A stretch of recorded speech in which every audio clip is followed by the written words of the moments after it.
Hello guys, welcome back to আমার channel SD Sourav blog. তো অনেক দিন পরে একটা ব্লগ ভাবলাম করি। আজকে সকালবেলা স্নান করে নিয়েছি, দেখো এখন সকালবেলা। তো সবাইকে শুভ সকাল। তো সকালবেলা উঠেই আমি ভাবলাম একটা ব্লগ স্টার্ট করি। অনেক দিন আমি ব্লগ দিই না, কারণ সেই বাৎসরিক পুজোর ভিডিও ছেড়েছি, তারপরে আর দিইনি। তো দেখো স্নান করে আমি চলে এসেছি মায়ের মন্দিরে। তো সবাই তো জানোই, যারা আমার ভিডিও এর আগে দেখেছো, যে সকালবেলা উঠে আমার প্রথম কাজ স্নান সেরে মায়ের পুজো করা, এবং তার আগে আমার পোষ্য আছে সবাই জানো, ছাগল, তাদেরকে খেতে দেওয়া। তো তারপরে মায়ের পুজো করা। তো দেখো স্নান করে ঢুকে মায়ের মন্দিরটা আগে মুছে নিলাম। তো প্রথমে মায়ের মন্দিরটা শুকনো করে মুছে নিলাম, মাকে আগে মুছে নিয়েছি। তো মাকে আমি রুমাল আছে মায়ের, তাই দিয়ে মুছে নিয়েছি। আর বাসনগুলো বের করে দিয়েছি, দেখো বাসনগুলো মাজবো। তার আগে একটা থালা আর একটা গ্লাস ওটা মেজে মায়ের সকালে যে বাল্যভোগ দিই আমি, সকলে তো জানো যে সকালবেলা উঠে আমি মাকে আগে জল আর বিস্কুট দিই, তো সেটা আগে দেব। তো এদিকে আমাদের বাড়িঘরটা দেখো আমাদের পায়রা আছে।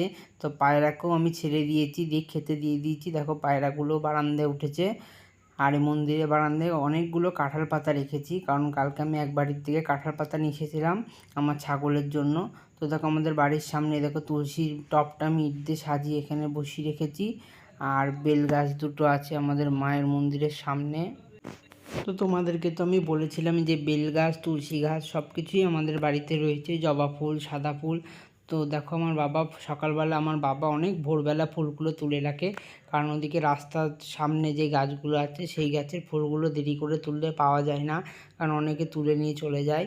আর বাড়ির ভিতরে রক্ত জবা আর এই ঝুমকো জবাগুলো, মানে যে লাল লাল ঝুমকো ঝুমকো জবা, এইগুলো আমাদের বাড়ির ভিতরের গাছ। আর রাস্তার ধারে এই হলুদ জবাগুলো আর ওই সাদা ফুলগুলো। তো দেখো বাবা তুলেছে ভোরবেলা, তো ফুলের মধ্যে জবা ফুলের পাতা, সাদা ফুলের পাতা রয়েছে, তো সেগুলো আমি ফেলে দিচ্ছি। দিয়ে দেখো আজকে সাদা ফুল অনেকটাই কম ফুটেছে, না সাদা ফুল দু ধরনের ফোটে, একটা বড় সাদা ফুল, একটা ছোট সাদা ফুল। তো দেখো আজকে ছোটোটাই পেয়েছে। তারপরে দেখো রক্ত জবাও কম পেয়েছি, দুটো তিনটে। আর এটা বৃন্দাবনের ভাট ফুল।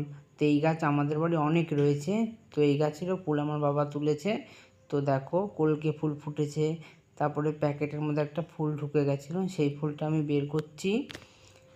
তো ফুলগুলো নিয়ে আমি তারপরে থালটা সাজিয়ে গুছিয়ে রাখবো, কারণ সকালে আমি মায়ের ঘটে জবা ফুল দিয়ে জল দিয়ে, মানে গঙ্গার জল দিয়ে, তার আগে ফুলে আমি চন্দন ছিটিয়ে নিই। জবা ফুলের রক্ত চন্দন আর সাদা ফুলের সাদা চন্দন আমি ছিটিয়ে নিই। আর এই যে এটা আমার আসন, মায়ের আদেশের আসন, এই আসনে বসে আমি পুজো করি। তো লাল কাপড় দিয়ে করা আসনটা। আর এই দেখো এখানে এই থালার মধ্যে ঘণ্টা, কাসর আর এই শিবের পাঁচালি রয়েছে, শিব ঠাকুরের। তো আগামীকাল তো সোমবার ছিল, তো সোমবারে বাবা তারকনাথের পুজো করতে আমার লেগেছিল বইটা, তাই বের করেছি। তো দেখো এই ঝুড়ির মধ্যে পাখা আর চামর আছে, তো এইটা আমার আরতি করতে লাগে, সকলেই জানো। আর এই আর এক থালা গিলাস আমি মেজে রেখে দিয়েছি। তো ওই থালা গিলাসে মাকে সকালের ভোগটা দিয়ে দেবো। তো এই যে কুমণ্ডলটা নামিয়ে নিলাম, ওই কুমণ্ডলে গঙ্গার জল থাকে, শঙ্খটাও নামিয়ে নিলাম। ওই থাকের উপর দিয়ে আমি সাজিয়ে রাখি। আর এই যে এটা সাদা চন্দন কাঠ, আর এইটা লাল চন্দন। তো লাল চন্দন তো মায়ের লাগে, সকলেই জানো। আর সাদাটা রাধা গোবিন্দ, বাবা তারকনাথ, ওদের লাগে। তো দেখো গিলাসের মধ্যে আমি গঙ্গার জল ছিটিয়ে নিয়েছি থালা গিলাসে, নিয়ে আমি এই যে টিফিন বাটির মধ্যে বিস্কুটগুলো রাখি। তো দেখো হরলিক্স বিস্কুট। তো এই বিস্কুট মাকে আমি সকালবেলা সেবা দেবো। আর নদীর জল গিলাসে, মায়ের আদেশে আমাদের বাড়ির সামনে দিয়ে চূর্ণী নদী বয়ে গেছে, তো সেই চূর্ণী নদীর জল দিয়ে মাকে সেবা দেওয়া হয়, এটা আমার মায়ের আদেশ। সেই মতো আজকে এত বছর ধরে সেই মতোই দেওয়া হয়। তো মায়ের তো অনেক দিনের পুজো, তোমরা এটা জানো, 40 বছর হতে গেল। তো দেখো সাদা ফুল দিয়ে দিলাম মায়ের প্রসাদে। এবার মায়ের ঘটে আমি লাল জবা দিয়ে দিলাম, কারণ মা এটাও বলে দিয়েছিলেন যে আমার ঘটে রক্ত জবা আগে দিবি। এরপরে আমি মায়ের ঘটে ফুল দিয়ে দিলাম।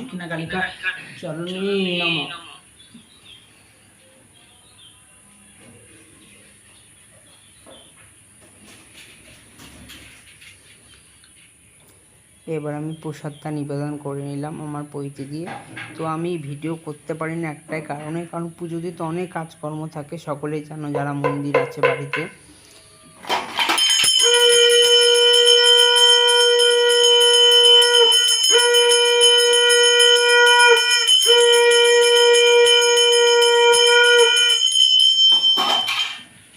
ঘন্টার শঙ্খটা আমি বাজিয়ে নিলাম।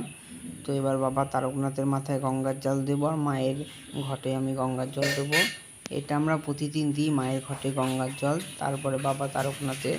তো দেখো প্রদীপটা একটু দেখিয়ে নিচ্ছি, কারণ পুজো করতে অনেক টাইম লাগে। তো দেখো আমি কেমন ঘেমে স্নান হয়ে গেছি। তো মায়ের মন্দিরে খুবই গরম লাগে, তো অনেক কষ্ট করে পুজো দিই আমি। মায়েরও কষ্ট হয়, বুঝি কী করব। মার এইভাবেই মার ভালো লাগে, যেদিন মা চাইবে সেদিন নিশ্চয়ই ফ্যানের ব্যবস্থা করা যাবে। তো দেখো বিস্কুট খাইয়ে দিই মাকে, প্রত্যেক দিন আমি এই বিস্কুটটা খাইয়ে দিই। আর কেউ বিশ্বাস করবে কি না জানি না, এই বিস্কুটটা যখন আমি মায়ের এই মুখের কাছে ধরি, বিস্কুটটা কিছুক্ষণের জন্য চুম্বকের মতো একটা আকর্ষণ হয়ে যায়। আমি বুঝতে পারি কেউ যেন খাচ্ছে। গিলাসটাও যখন আমি ঠেকাই, বুঝতে পারি কোনো মানুষ জল খেলে যেরকম হয় সেরকম আমার হাতে, আমার সেই অনুভূতিটা আমি বুঝতে পারি। কিন্তু অনেকে হয়তো বিশ্বাস করবে না, তাই আমি কাউকে সেটা বলি না।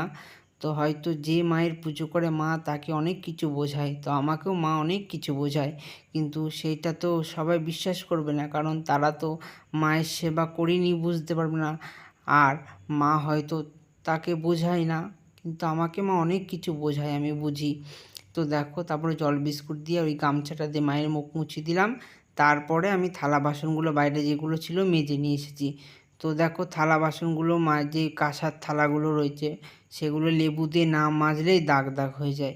তো আজকে লেবু তেঁতুল কিছুই আনা হয়নি, ওর জন্য এরকম দাগ দাগ হয়ে গেছে। তো এদিকে আমি বেলপাতা তুলসী পাতা তুলে আনলাম।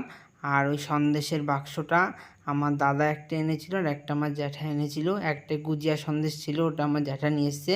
আর আমার দাদা এনেছিল এই যে গোল গোল এই মিষ্টিগুলো। এই প্রথম আমি মাকে দিলাম, কী মিষ্টি আমি জানি না। তো মাকে আর বাবাকে এদিকে দিলাম।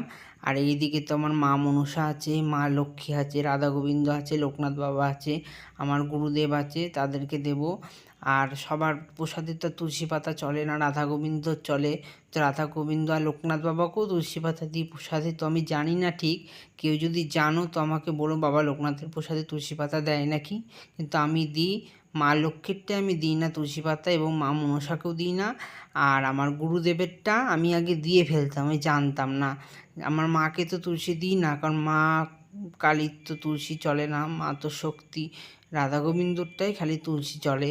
কিন্তু আমি স্বপ্নে একদিন দেখেছিলাম যে আমার গুরুদেবকেও তুলসী পাতা দিতে না। তো আমি সেই থেকে আমার গুরুদেবের প্রসাদেও তুলসী পাতা দিই না। তো তারপর আমি ফুল দিয়ে সাজিয়ে নিচ্ছি। দেখো এই টগর ফুলটা গাছে ফুটেছে, তো এই টগর ফুলটা আমি মায়ের মাথায় টিকলি করে দিলাম, কত সুন্দর লাগছে। তো তারপরে তাড়াতাড়ি করে একটা জবার মালা গেঁথে মায়ের গলায় পরিয়ে দিলাম। আর মায়ের 4 হাতে 4টে জবা ফুল দিলাম, আর কলকে ফুলটা গুঁজে দিলাম মায়ের মাথায়। তো মাকে কেমন লাগছে অবশ্যই সকলে বলো।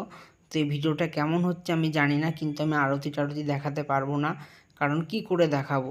আমি এক হাত দিয়ে ফোনে ভিডিও করছি আর তোমাদের দেখাচ্ছি, কিন্তু পুরোটা তো সম্ভব না। ফোনটা রাখার মতো জায়গা নেই যে রেখে আমি দেখাবো, এর জন্য আমি ভিডিও একদমই করতে পারি না। তো দেখো আমার মা বগলামুখী, এই বগলামুখী শত্রু বিনাশ করে। তো দেখো মা বগলার চরণে হলুদ কলকে ফুল দিয়েছি, কারণ মা বগলামুখীকে হলুদ ফুল দিলে মা খুব প্রসন্ন হয়। তো সকলে ভালো থেকো, সুস্থ থেকো, জয় মা।